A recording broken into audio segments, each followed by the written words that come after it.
부모님 댁에 사는 자녀들, 이른바 캥거루족 문제요. 다들 이걸 그냥 사회 문제나 경제 문제로만 보시잖아요. 근데요, 만약에 이 현상이 어떤 보이지 않는 자연의 법칙하고 연결되어 있다면 어떨까요? 오늘은 좀 기이하면서도 또 엄청 흥미로운 이 관점을 한번 제대로 파헤쳐 보겠습니다. 자, 이 모든 이야기의 출발점은요, 우리가 너무나 잘 알고 있는 바로 그 사회 현상, 캥거루족 문제에서부터 시작됩니다. 이 캥거루족이란 말 다들 한 번쯤은 들어보셨을 거예요. 이름 참 잘 지었죠? 진짜 말 그대로 애기 캥거루가 엄마 주머니에서 못 나오는 것처럼 다 큰 성인이 되었어도 부모님의 경제적 지원에 기대 사는 청년들을 가리키는 말이죠. 근데 이게 단순히 자녀만의 문제는 아니거든요. 생각해보면 청년들은 청년들대로 경제적으로 자립하기가 너무 힘들고 또 부모님들은 자녀를 계속 챙기느라 정작 본인들 노후 준비는 못하시는 뭐랄까 말 그대로 양쪽 다 힘든 상황인 거죠. 자, 그럼 이제부터 이 익숙한 사회 문제를 아주 새로운 렌즈로 한번 들여다볼 시간입니다. 그게 뭐냐면 바로 돈에 관한 자연의 법칙이라는 아주 독특한 철학이에요. 여기서부터 이야기가 진짜 재밌어집니다. 잘못 모은 돈은 자연이 다시 뺏어간다. 이야, 정말 도발적인 말이죠? 이 철학의 핵심이 바로 이거예요. 돈이라는 게 그냥 우리 통장에 쌓이는 숫자가 아니라 어떤 보이지 않는 거대한 법칙 아래서 움직이는 거라는 생각. 바로 그겁니다. 이 철학은요, 돈을 보는 관점 자체를 아예 180도 뒤집어 버립니다. 돈은 내 것이 아니라 자연이 나한테 공부하라고 주는 일종의 경비라는 거예요. 여기서 말하는 공부는 뭐 학교 공부가 아니라 인생 경험 그 자체를 뜻하고요. 그렇기 때문에 지금 나한테 딱 필요한 만큼만 주어진다는 거죠. 그리고 만약에 부모님한테 기댄다거나 해서 부당하게 돈을 모으잖아요. 그럼 결국 사기나 사고 같은 그런 예상치 못한 일로 그 돈을 잃게 된다는 사실 좀 무서운 경고까지 담고 있어요. 그러니까요, 내가 지금 정규직이든 아니든 그게 실패가 아니라는 거예요. 오히려 지금 내 상황 자체가 성장을 위해서 꼭 필요한 공부의 한 과정이라는 거죠. 심지어 캥거루족으로 지내는 그 시간마저도 이 관점으로 보면 배움의 일부가 될 수 있다는 뜻이 됩니다. 근데 이 철학이 돈에만 적용되는 게 아니에요. 부모와 자식 관계에도 똑같이 적용됩니다. 나이에 따라서 부모와 자녀의 계약이 어떻게 바뀌어야 하는지 아주 구체적인 단계를 보여주거든요.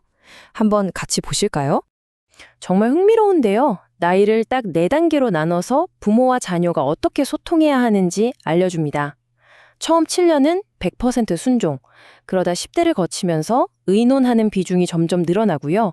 21살이 넘으면 모든 걸 100% 합의해야 한다는 거죠.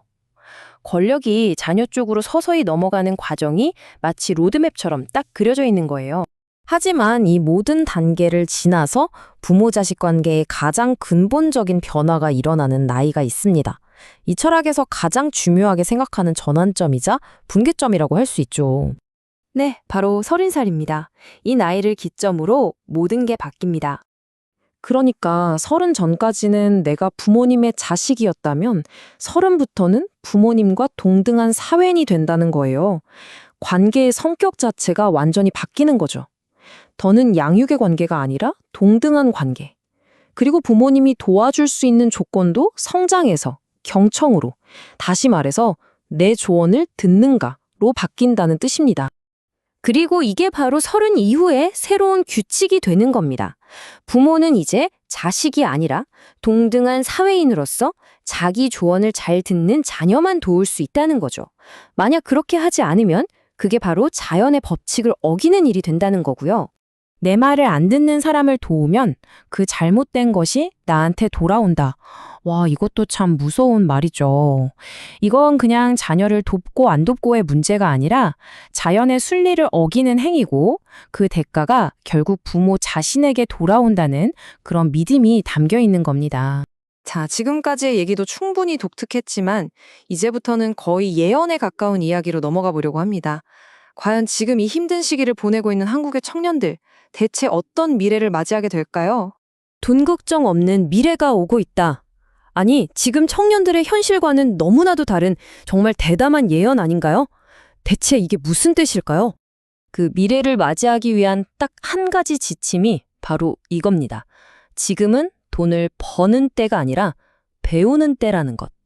앞에서 말했던 그 인생 경험, 즉 공부를 통해서 내면의 그릇을 키우는 데 직중해야 한다는 뜻이죠. 이 예언이 그리는 그림은 대략 이렇습니다. 미래에 어떤 국제적인 자본가들이 인류를 위해 써야 할 엄청난 돈을 가지고 한국으로 온다는 거예요. 그리고 그 돈을 현명하게 관리해줄 파트너를 찾는데 그 파트너가 바로 지금의 한국 청년들이라는 거죠. 그래서 지금 겪고 있는 이 모든 어려움이 사실은 그 어마어마한 돈을 다룰 만한 인격과 지혜, 즉 질량을 갖추기 위한 공부의 과정이라는 정말 놀라운 해석인 겁니다. 이렇게 보니까 캥거루족이라는 단어의 의미가 완전히 달라지죠. 그냥 부모님한테 의존하는 정체된 시간이 아니라 미래의 큰 일을 막기 위해서 내면을 갈고 닦는 공부의 시간이 될 수 있다는 거니까요.